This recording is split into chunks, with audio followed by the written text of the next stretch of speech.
Sveiki, mani sauc Aigars. Jūs skatāties BeSafe YouTube kanālu, kurā es izstāstu savu kādu 20 gadu pieredzi, praktisko pieredzi darba aizsardzībā, ugunsdrošībā un elektrodrošībā. Tātad šodien par to, kas jāņem vērā iegādāties defibrilatoru un kā to nokomplektēt. Tātad, kam būtu jāpievērš uzmanība, tad, kad mēs iegādājamies, pirmā lieta būtu svarīga, lai tur būtu latviešu valoda vai, attiecīgi valoda, ko tad saprot mūsu darbinieki vislabāk, jo tur ir diezgan precīzas instrukcijas. Ir tādi labāki, kuri pilnībā vada mūs un tur saka, tagad spied, tagad attēj, un tam visam ir, protams, nozīme, jo tur ir variants arī elektrošoks, ja, un mums, protams, ir jāzina, kurā brīdī attiet, kad būs elektrošoks un tam līdzīgas lietas. Tā kā valodai ir nozīme.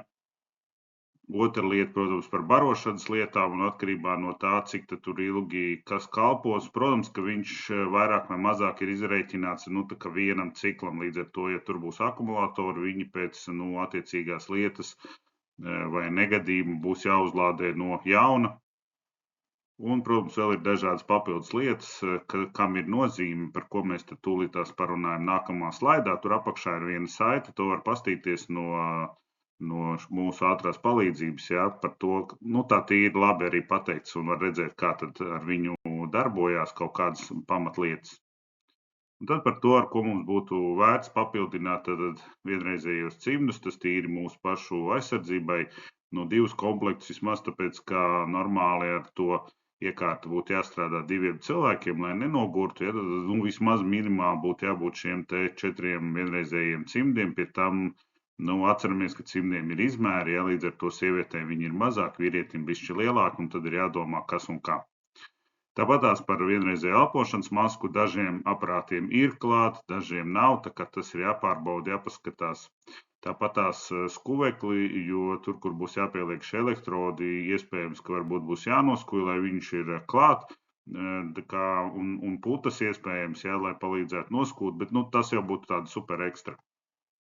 Drošās šķērs, jo viņš teiks, ka ir jāpārgriež, teiksim, krekls vai kleita vai tam līdzīgs, lai tiktu klātā, jo mēs jau noģērbt to visu nevarēsim, tāpēc šīm šķērēm pie tam viņām būtu jābūt drošām, lai netīšām mēs neieduram sev vai pacientam.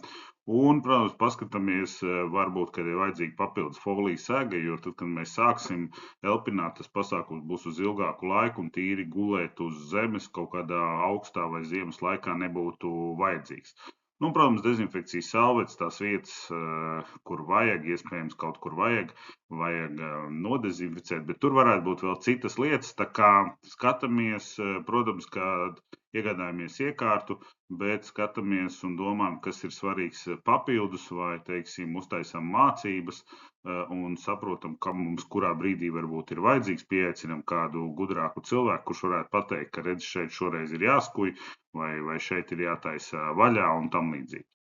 Protams, noslēgumā atceramies par to, kā mēs runājam, kad būs šī atbildīgā persona. Mums it kā ir atbildīgās personas par pirmo palīdzību, un iespējams šis ir viens no uzdevumiem, kas viņam būtu jāveic. Tātad kaut kādā noteiktā termiņā, vai tas ir reiz pusgadā vai reiz gadā, vai varbūt kaut kādos birojos, kur nekas tāds baigi nenotiek, varbūt reiz 2 gados iespējams, kad pārbauda, paskatās, vai visas tās lietas, kas ir noteiktas, uztaisam arī saturu ar tām lietām, kam tur ir papildus jābūt, lai cilvēkam atbildīgai personai, vai, ja mums viņas pamainās, ir vieglāk saprast, ko tad mēs esam gribējuši, ka ne tikai tas defibrillators atrodas, bet arī tur atrodas tas un tas.